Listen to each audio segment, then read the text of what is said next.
Moi, j'adore l'esthétique. Ça me plaît énormément ce que je fais parce que c'est une passion. Il y a des métiers qui ne donnent pas envie de se lever à 7 heures du matin. Mais moi, quand je me lève le matin, je suis contente de partir au travail. On est là pour parler travail aujourd'hui. On est là pour débattre un peu de ce que ça veut dire le travail pour les zoomers. Les zoomers, je ne sais pas si c'est clair pour tout le monde, mais en gros, c'est vous. Vous êtes ceux qui ont entre 18 et 25 ans, donc la génération Z. Ce qu'on va commencer par faire, c'est que là, en dessous, là, sur ce petit panneau, j'ai un petit cliché. Je vais le soulever. On va le regarder ensemble et je vais vous demander ce que vous en pensez. OK ? Ça marche. Est-ce que vous pensez que cette affirmation est vraie ? Est-ce que les jeunes sont fainéants ? Évidemment. Ça commence bien. Vas-y, je t'en prie, du coup, tu es partie. Non, pas du tout. Ça m'énerve très fortement de voir ça, parce qu'on passe notre temps à entendre que les jeunes sont des feignants, qu'ils veulent rien faire, qu'ils ne sont pas motivés, alors que la plupart du temps, surtout, on ne nous donne pas l'occasion d'essayer. Donc ça fait partie des choses qui m'embêtent un peu. Je te vois acquiescer, donc je crois que tu es un petit peu d'accord. J'ai le même avis. Je pense qu'on a un rapport de manière générale à la vie et à comment on sépare un peu les choses qui est différent. On a des manières de voir qui sont différentes et non, je ne dirais pas du tout qu'on est fainéant et d'ailleurs, on ne fait pas rien. Donc je pense que déjà, c'est une preuve qui est suffisante. Mais du coup, pourquoi on dit que notre génération elle est fainéante ? Ça viendrait d'où de ce cliché ? Je pense que quand on a un coup de mou et qu'on ne veut pas aider nos parents à faire le ménage, pour eux, c'est qu'on est fainéant. Je pense que vraiment, c'est l'exemple que je donnerais. Mais je ne pense pas qu'on est fainéant, sinon on n'irait pas à l'école, on n'étudierait pas. J'aurais plus d'idées par rapport à nos grands-parents souvent parce qu'ils avaient le temps était plus dur, il fallait travailler beaucoup plus tôt et souvent il fallait directement prendre part aux tâches, on va dire, et travailler pour la famille avec l'ouverture aux études qui est plus facile pour les jeunes. Mais du coup, on rentre dans le milieu du travail plus tard et surtout, du coup, il y a plus de monde sur le marché. Et surtout, en plus, les boîtes ont mis des critères d'exigence bien plus hauts et c'est plus à ce niveau-là, je pense, que du coup, on est vu comme feignant parce que ça devient plus compliqué. Oui, donc c'est ça, en fait, c'est que le marché du travail, il a changé et on a tendance à mettre la faute sur les jeunes en disant c'est vous qui ne voulez pas travailler, en oubliant un peu justement que tout le marché a changé. Est-ce que vous pensez qu'aujourd'hui, le travail, ça définit encore notre statut social et qui on est ? Est-ce que toi, par exemple, tu penses que ça a encore du sens de se définir à travers son travail ? Est-ce que ça a du sens ? Je ne sais pas. Mais en tout cas, personnellement, c'est vrai que je me définis quand même à travers mon travail. Notamment, j'avais entrepris des études de maîtrise d'œuvre et que j'ai pas eu, donc je me suis foirée. Et j'ai jamais pu me définir en tant que maîtreur, par exemple. Alors que le CAP de peinture que je l'ai eu et je me définis en tant que peintre. Et j'ai jamais réussi à me définir en autre chose qu'en ça.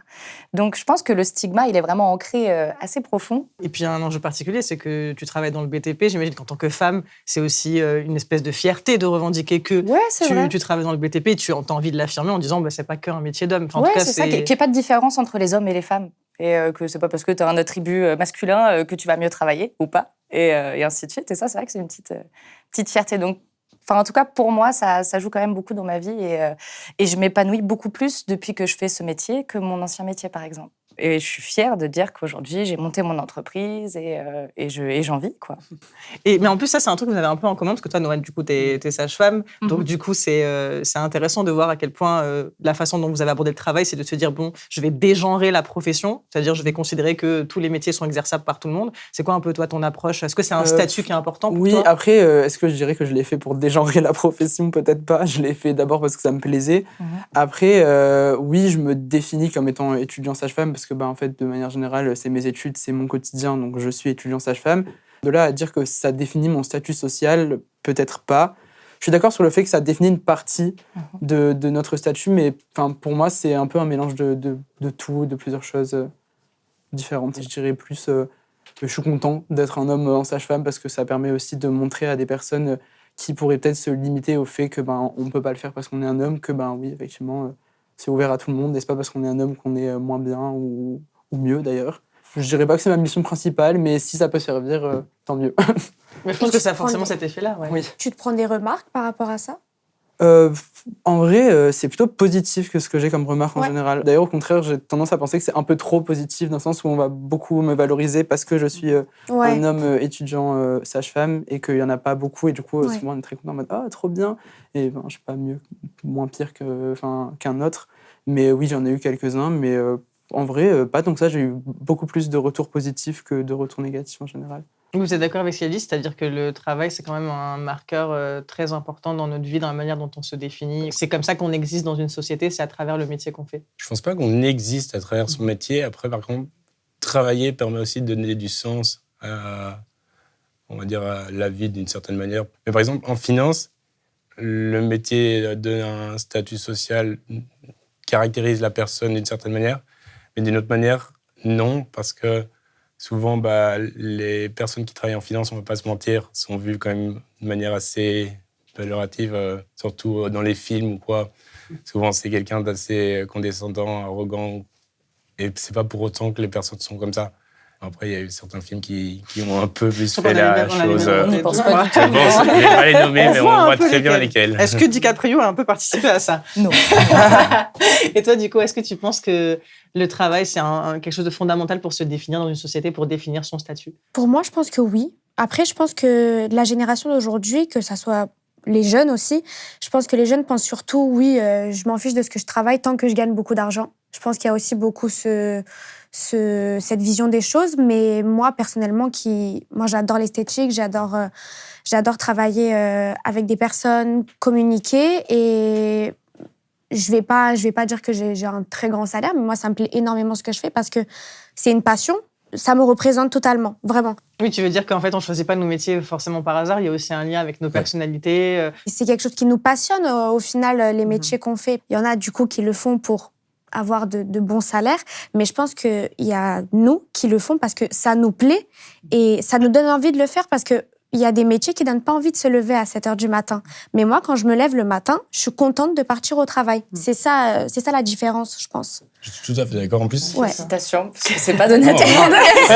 En vrai, c'est ultra vrai dans le sens où, justement, c'est vrai qu'il peut y avoir du coup des jeunes, ou du coup, et même pas spécialement des jeunes, de tout âge, qui pourront avoir beaucoup plus de mal à se dire « je vais me mettre au travail », dans le sens où ils font un travail juste pour avoir un travail et du coup, il faut couvrir les factures, il faut gagner de l'argent. C'est le job alimentaire, quoi. Et du coup, c'est un peu dur à dire, mais c'est plus survivre plutôt que vivre. Et du coup, vraiment avoir un travail où on trouve son sens, là, du coup, on vit et on n'est plus dans la survie. C'est vrai.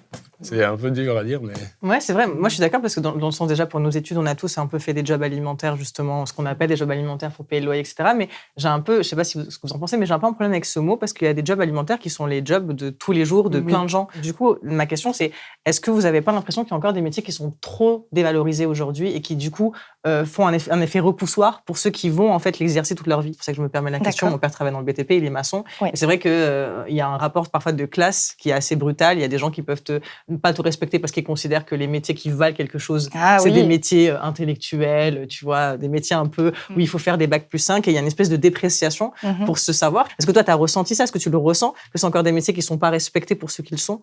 Je pense qu'on est quand même respecté pour ce qu'on est parce qu'on fait des choses dures. Quand même, c'est assez physiquement, faut tenir. Et aussi, surtout, c'est des choses palpables. Après une journée de travail, ton papa, il a construit un mur, il est là, le mur, ça se voit. Alors qu'il y a plein d'autres jobs Alors nous, c'est un peu plus abstrait. Mais du coup, c'est des choses très concrètes. Moi. C'est de la fierté aussi, c'est de voir le travail que tu as fourni. Tu te dis, ça, c'est moi qui l'a fait, c'est moi qui... Fait, ouais. C'est vrai. Ça a été la première fois où j'étais fière de moi. Je suis rentrée dans un appartement miteux, pourri. Et en repartant, je me suis dit que je m'installerais bien ici. Et ça, c'est quand même une belle fierté. Et c'est la première fois que j'ai été fière de moi. Donc, je devais avoir 16-17 ans. Donc, de toute ma vie. Et c'est vrai que pour en revenir à ce que tu disais, j'ai jamais trop été... perçue comme ça. Ah, quoique.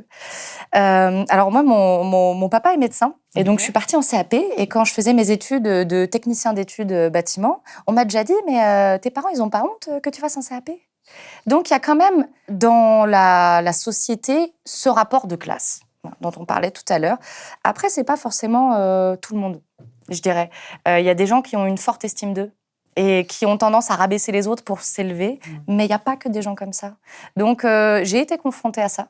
C'est vrai que pendant longtemps, j'ai eu un peu honte d'avoir qu'un CAP, parce que j'ai repassé mon bac il y a 2 ans. J'avais envie de faire des études brillantes, d'être architecte, ou dans la société, c'était classe.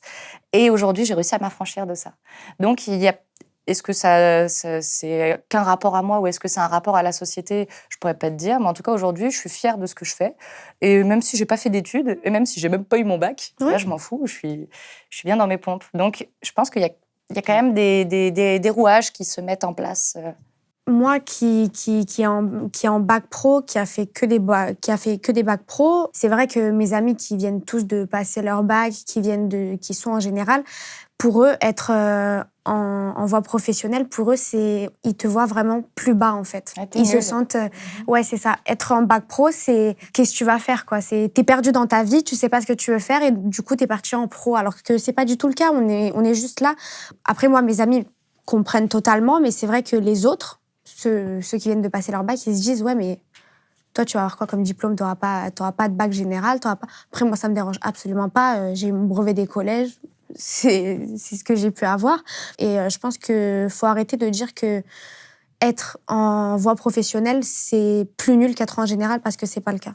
Mais ça revient à ce qu'on disait, c'est-à-dire que c'est plus tellement les métiers qui nous définissent, c'est plus est-ce qu'on fait les choses par passion, est-ce que par envie et quelle satisfaction personnelle on en tire en fait. C'est que ça nous apporte quelque chose en termes de fierté, etc. Et j'ai l'impression aussi que notre génération, là-dessus, elle est plus exigeante. T'en parlais quand tu disais nos grands-parents justement. Et j'ai l'impression qu'on a quand même beaucoup plus d'exigences nous pour le travail. C'est-à-dire qu'il y a cette exigence de sens-là, cette exigence de faire des choses qu'on aime et cette exigence aussi de reconnaissance. C'est quelque chose que je sens beaucoup. Est-ce que vous êtes d'accord avec ça ? Est-ce que vous trouvez qu'on est une génération plus exigeante ? J'ai vu tout le monde acquiescer. Oui, oui, oui. Vas-y, du coup, je t'en prie. C'est tout à fait ce que je disais avec mes grands-parents. À l'époque, on était obligé de faire un métier, de directement prendre part au travail pour participer à la famille. Mais après, maintenant, on est plus dans cette optique de le métier vraiment est là pour donner du sens. Je pense qu'on tombe dans une certaine non-envie de travailler quand on est obligé de travailler pour faire un métier. Et du coup, on rentre dans une motivation personnelle et une envie de se développer lorsque justement on donne un sens et on estime notre métier d'une certaine manière. Je vous propose qu'on fasse tous et tout un petit jeu. Vous avez normalement une pancarte qui est juste à côté de vous. Je vais vous demander de la sortir. Donc, c'est très simple. Un côté, il y a écrit Zoomer. Déjà, je vais la tenir à l'endroit. D'un côté, il y a écrit Zoomer, côté jaune. Boomer, côté blanc. Donc, les Zoomers, on le rappelle, c'est tous ceux qui ont entre 18 et 25 ans. Donc, vous. Les Boomers, c'est moi. Pas du tout. C'est ceux qui ont plus de 60 ans. Alors, du coup, est-ce qu'un CDI, c'est un truc de Boomer ou de Zoomer ? Aucun des deux. Enfin, je sais pas. Comme ça, alors. Ouais, ça, alors, moitié-moitié, quoi. Oui, En vrai, je pense que ça dépend vraiment de la volonté de chacun, en fait. Enfin, il y a des personnes qui ont envie de rester en CDI parce que leur travail leur plaît, qui ont envie de rester au même endroit. Puis, en vrai, quand on a un CDI, c'est plus facile d'évoluer aussi. Donc, je pense qu'il y a des personnes qui ont plus cette volonté de rester, que ce soit des personnes qui soient plus ou moins âgées. Et après, il y a des personnes aussi qui ont la volonté de faire des CDD pour pouvoir se déplacer, découvrir de nouveaux endroits, etc. Donc, en vrai, je pense que ça dépend vraiment de la vision des choses, des personnes. Qui est pas forcément... La quête de stabilité, tu veux dire ? Ouais, c'est ça. Il y a des personnes, ils ont envie d'être stables, d'avoir un emploi stable qui leur plaît, que l'endroit où ils sont, il leur plaît. Et puis peut-être qu'il y a des personnes qui ont juste envie de découvrir plein d'endroits et du coup de tester. Enfin... Ouais. Pour info, l'INSEE avait fait une étude pour expliquer à quel niveau les gens changeaient de travail. Ils disaient que les gens restaient généralement 5 ans dans le même poste et au bout de 5 ans, ils changeaient. Et donc, du coup, dans une vie, on peut changer donc soit 3-4 fois, quand, comme toi, tu vois, on trouve quelque chose qui nous plaît et on évolue, soit des fois jusqu'à 13 fois. Donc, notre génération, notamment, on va peut-être changer 13 fois d'employeur. Moi, je trouve que c'est c'est flagrant. Déjà, depuis le Covid, on remarque que les gens changent assez régulièrement de poste. Il y a aussi un truc qui est un peu embêtant, c'est que lorsqu'on a tendance à changer beaucoup de jobs et de faire que des CDD. Par exemple, le jour où on veut acheter une maison, un appartement, et au vu des banquiers, on n'est pas considérés comme des gens fiables. Oui. Et je pense pas que ça nous définisse en tant qu'être fiable ou pas fiable, d'avoir une certaine curiosité. Alors que quand tu as ton CDI, du coup, on peut peut-être plus compter sur toi parce que... Notamment les banques. C'est aussi ça, en fait. Notamment, oui. Mais ou sinon, tu vas voir une entreprise et sur ton CV, tu as 15 boîtes différentes. Entre toi et une personne qui a fait 10 ans d'ancienneté dans une autre, il va peut-être favoriser la personne qui a fait 10 ans d'ancienneté dans l'autre. C'est une question de compétitivité aussi. Ou quand faire un crédit ou louer un appartement, vraiment, ça joue tout le temps. CDD, ça les attire pas du tout. Ouais, c'est vrai. Deuxième affirmation. Est-ce que avoir un diplôme d'une grande école ou pas, mais en tout cas faire un cursus scolaire, c'est un truc de boomer ou de zoomer ? Moi, là, pareil. Je pose la question et moi-même, je suis dans l'hésitation. Ouais, c'est pareil. Je crois qu'on est tous comme ça, en fait. C'est entre les deux. Vas-y, je t'en prie. Pour moi, le diplôme est de plus en plus présent. Enfin, on est de plus en plus poussé pour le bac et le taux de réussite augmente. Du coup, il y a de plus en plus de personnes qui peuvent avoir des diplômes. Et on passe parle pas spécialement des diplômes des grandes écoles, comme on pourrait dire. Pour moi, le diplôme est quelque chose qui est vraiment actuel. Le choix de faire un diplôme, il faut aussi trouver un sens parce qu'il y en a énormément de personnes qui ont un énorme succès. On peut vraiment donner vraiment les plus gros noms et pourtant, ils ont quand même arrêté leurs études. Du coup, c'est parce qu'ils se sont rendus compte que leur diplôme les aidait pas à atteindre leurs objectifs. Là, j'ai fait le choix de faire un diplôme l'an prochain parce que je sais que justement, c'était en lien avec mes objectifs. Sinon, je n'aurais pas décidé de le faire. Et oui. Pas un diplôme pour un diplôme. Oui, c'est ça. Bah, après, c'est aussi, j'ai envie de dire, c'est souvent quand même le côté, c'est un peu les parents, grands-parents qui vont aussi pousser vers les études. Donc, d'un côté, c'est le truc, je suis d'accord sur le côté, il y a beaucoup plus de jeunes qui vont aller faire des diplômes parce que, actuellement, on est plus poussé à le faire de manière générale. Puis, en plus de ça, pour faire les études, ça se rallonge, pour faire des métiers et tout, les études un peu se rallongent. Mais d'un autre côté, c'est beaucoup, en général, les personnes plus âgées qui vont, que ce soit les parents, grands-parents, personnes de la famille, qui vont un peu dire tu devrais faire ça. Ah ouais, tu devrais faire telles études. Faire des études, c'est bien. En fait, parce qu'il y a ce côté bien vu d'avant. Je pense que t'es vraiment là où il y a peu de monde. C'est vraiment exceptionnel d'avoir un grand diplôme et du coup, ils le poussent un peu en ayant toujours cette vision. En vrai, je pense qu'il y a deux raisons à ça. Parce qu'en fait, à l'époque, il y avait très peu de diplômes, il y avait très peu de personnes qui le faisaient. C'est aussi que maintenant, vu que les choses vont évoluer et que tout le monde peut avoir accès au diplôme, du coup aussi, je remarque, c'est que les parents vont pousser au diplôme pour aussi une sécurité pour leurs enfants. Il faut avoir un minimum de diplôme parce que si à un moment, vous pouvez choisir une voie, mais si ça se rate, il faut quand même avoir un backup. Et du coup, c'est aussi le plan B. C'est aussi, je pense, pour ça on est un peu poussé au diplôme. Et c'est ça. Après, par exemple, si c'est pour avoir le diplôme de la meilleure école et payer une fortune, mais que ça ne rien en faire, alors là, par contre, ça ne sert à rien.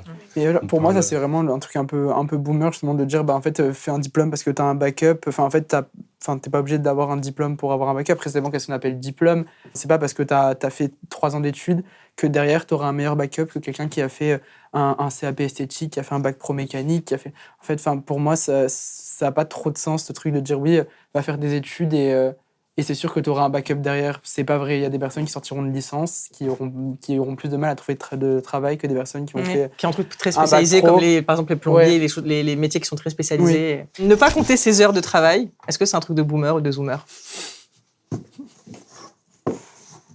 Ne pas compter ses heures de travail. C'est-à-dire travailler sans compter, sans réfléchir. Ça veut dire aussi de faire pas trop attention à sa santé mentale. C'est ça aussi l'enjeu. Il y a un débat qui arrive beaucoup en Europe en ce moment parce que c'est aussi testé par beaucoup de pays européens. C'est la semaine de 4 jours. Donc c'est l'idée de réduire son temps de travail et il y a plusieurs effets bénéfiques comme augmenter la productivité, un meilleur équilibre vie pro, vie perso.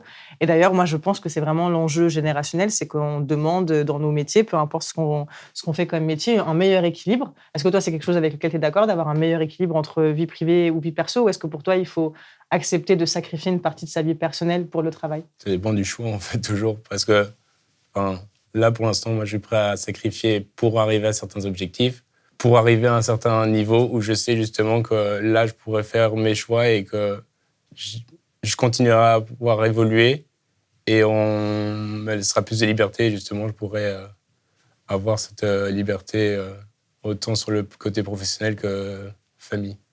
Et du coup, vous, qu'est-ce que vous en pensez de cette semaine de 4 jours? Est-ce que ça va être l'enjeu pour notre génération, justement, de réduire le temps de travail? Pour moi, oui. Pour moi, en fait, j'ai envie de me dire que, en fait, je vais pas passer toute ma vie à travailler jusqu'à je ne sais quel âge et que, en fait, le moment où je vais pouvoir vraiment profiter du moment, parce qu'on me dit, oui, vous profitez des études, c'est pas en ayant les bourses, qu'on peut vraiment profiter comme on le veut. Et je pense que en fait, le moment où on nous dit qu'on peut profiter, sinon c'est la retraite, mais c'est pas quand je serai en train de boiter dans mon appartement que je vais en profiter non plus. Donc j'estime qu'en fait, il faut un peu un mélange des deux. Il faut travailler parce que clairement, c'est nécessaire, que ce soit pour gagner de l'argent ou juste pour faire tourner la société, il faut dire ce qu'il y a aussi. Mais aussi pouvoir en profiter en fait, pendant qu'on est encore entre guillemets apte à profiter. Donc pour moi, c'est une des solutions qui peut être apportée de faire une semaine de 4 jours. Ou se dire que en fait il y a des jours où je travaille et je me donne à fond dedans parce qu'en plus du coup on est plus reposé, c'est comme tu l'as dit, on a une meilleure productivité et d'un autre côté les jours où je suis off en fait et je profite. Donc en vrai et moi c'est aussi en partie pour ça aussi que le métier de sage-femme ça me va parce que les gardes de 12 heures c'est relou, on est là pendant 12 heures, mais d'un autre côté en fait j'en fais ça peut m'arriver d'en faire 4 5 si vraiment, mais sinon c'est 4 dans la semaine. Et en fait, quand je suis pas de garde, j'ai toute la journée de libre. Donc en fait, d'un côté, moi, je pense que c'est quelque chose qui peut se faire et qui, pour moi, devrait se faire parce que c'est quelque chose qui peut vraiment aider les personnes à avoir ce côté temps libre et aussi niveau santé mentale, pour moi, ça change beaucoup de choses. Oui. Là, avec la santé mentale, je suis d'accord. Après, je pense que c'est compliqué de répondre à ça. Je pense qu'on a tous des passions en dehors du travail. Il faut qu'on se trouve du temps pour plein d'autres choses. Même quand on a une relation amoureuse, il faut faire la part des choses. Avec mon passé qui a été assez compliqué, je suis quelqu'un... Moi, si je travaille pas, je vais pas bien. Je dois tout le temps être en mouvement. Ouais, je dois être en mouvement, je dois faire quelque chose, sinon je replonge, je suis pas bien. Ouais, c'est une manière de socialiser pour toi, tu veux dire. Oui. Ça aide beaucoup vraiment de me dire, même si ça me saoule quand j'entends mon réveil le matin, je me dis, tu te lèves, mais tu sais que tu vas aller bien aujourd'hui, mais si tu vas pas, tu iras pas bien. Donc en soi, moi je préfère travailler quand même. Bon, avec mes 2 jours de repos quand même. Ouais. Moi, c'est un peu compliqué de répondre à cette question parce que ça fait 1 an que je me suis lancée, que j'ai posé ma démission. Ça fait un tout petit peu plus d'1 an. Je suis pour avoir un équilibre, mais je sais pas encore le faire. Oui. Donc, je me force de pas répondre au téléphone quand on m'appelle. Par exemple, un samedi matin à 7h30, je réponds pas, d'accord, je fais de repos. Mais d'un autre côté, ça m'arrive de faire des journées de 12 heures. Généralement, je bosse entre 8 et 12 heures par jour.